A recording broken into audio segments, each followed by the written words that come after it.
এইবাৰ চাকৰিৰ নামত টকা লুটপাট নহয়, অকল চলিছে এইবাৰ ৪-৫ বছৰ শ্ৰমিক হিচাপে ভুৱা খাটি থকা দেখুৱাই ৰেলৱে বিভাগৰ চৰ্দাৰ। মুন্সি বিভাগত নিয়ামোৱা কৰাৰ বাবদ ডকাইতি। কি চলিছে ৰেলৱে বিভাগত? এতিয়া প্ৰশ্ন হয়। মনোৰঞ্জন পাঞ্চন, সীমা কুমাৰ আৰু জয়া ব্ৰহ্মা সিনহা প্ৰকৃততে ৰেলৱে বিভাগৰ কোন হয়?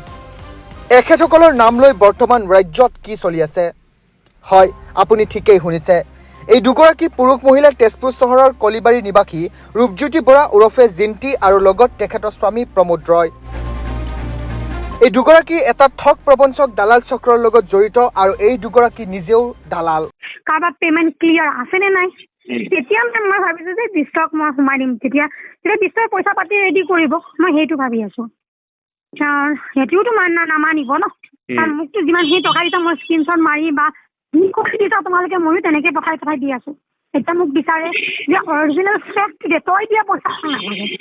এতিয়া তহঁত কেণ্ডিডেটৰ এইচ এণ্ড এভৰি কেণ্ডিডেটে কিমান টকা দিছে আমাক সেই বস্তুটো লাগে, কিন্তু সেয়া পইচা ক্লিয়াৰ দেখাব লাগিব, কাৰণ এভৰি ওৱানে সকলো মানুহে ইমান টকা দি পেলাই সোমাইছেতো। এতিয়া আৰু চব এইটোৱে কথা খেল, পইচা দেখো তামাচা শিকো। তাকেতো মোৰতো বাৰু ক্লিয়াৰ আছে বাৰু পইচা বাৰু, মইতো গোটেইখিনি নাই মোক দিয়াতো ক্লিয়াৰ নধৰে ন।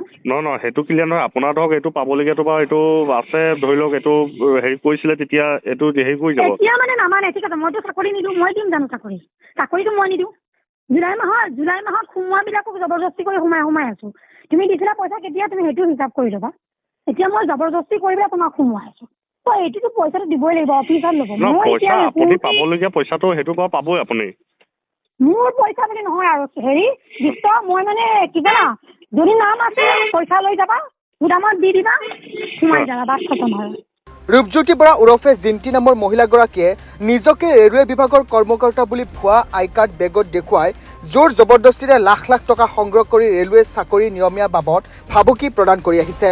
আনকি অঞ্চলটোৰ ব্যক্তিকো মাহে দৰমহা 1,80,000 টকা পাওঁ বুলি গম্ভালি মন্তব্য দিয়ে। আৰু স্থানীয় ব্যক্তিৰ পৰা জানিব পৰা মতে তেখেতৰ ওপৰত বহুকেইটা গোচৰো ইতিমধ্যে ৰুজু হৈ আছে। আনকি এখন নিমন্ত্ৰণী ভুৱাপত্ৰ য'ত ধন কুমাৰ ডেকা আৰু পঞ্চানন কুমাৰ ডেকাৰ চহী দেখা গৈছে। লাখ লাখ টকা লুট কৰি ঘৰখনত যথেষ্ট বিলাসী সামগ্ৰী ক্ৰয় কৰিছে। লগতে জানিব পৰা সূত্ৰে অৰুণাচল প্ৰদেশৰ ধিৰাং অঞ্চলৰ পৰাও এই দালাল মহিলাগৰাকীয়ে বহু লাখ লাখ টকা সংগ্ৰহ কৰি ৰাখিছে। ইতিমধ্যেই তেজপুৰ সদৰত বৰ্তমান 4খন এজাহাৰ দাখিল কৰা হৈছে যদিও আৰক্ষী এই ভুৱা দুষ্টচক্ৰ পুৰুষ মহিলাৰ দুগৰাকীক কৰাপ্ত কৰিব পৰা নাই। থানাত গোচৰ ৰুজু কৰাৰ খবৰ পাই বৰ্তমান ৰূপজ্যোতি বৰা ওৰফে জিন্তি আৰু তেওঁৰ স্বামী প্ৰমোদ ৰয় ইতিমধ্যেই পলাতক অৱস্থাত আছে যদিও বুধবাৰে বিয়লি ভাগত তেজপুৰ মহিলা সমিতিৰ সহায় সহযোগত হাতেলোতে ঘৰত ধৰি তেজপুৰ সদৰ আৰক্ষীত হাতত গতাই দিয়ে।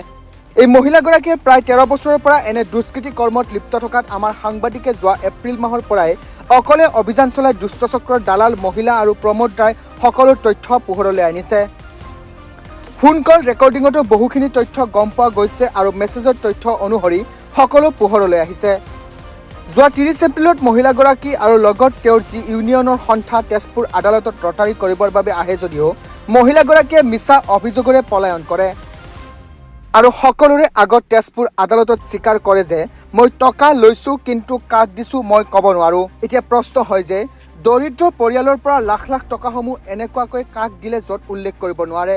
তেজপুৰ সদৰত 2 মে'ত 4খনকৈ এজাহাৰ দাখিল কৰাৰ পিছতো আজি তেজপুৰ আৰক্ষী কিয় মৌন হৈ বহি আছে? কিয় এগৰাকী ডকাইতিক ইমান দিনে আটক কৰিব পৰা নাই? ৰাইজে বিশ্বাস কৰে প্ৰশাসনক। গতিকে ইয়াৰ আঁৰত কি ৰহস্য লুকাই আছে পৰৱৰ্তী সময়ত পোহৰলৈ আহিব। ব্যুৰো ৰিপৰ্ট, দি নৰ্থ ইষ্ট।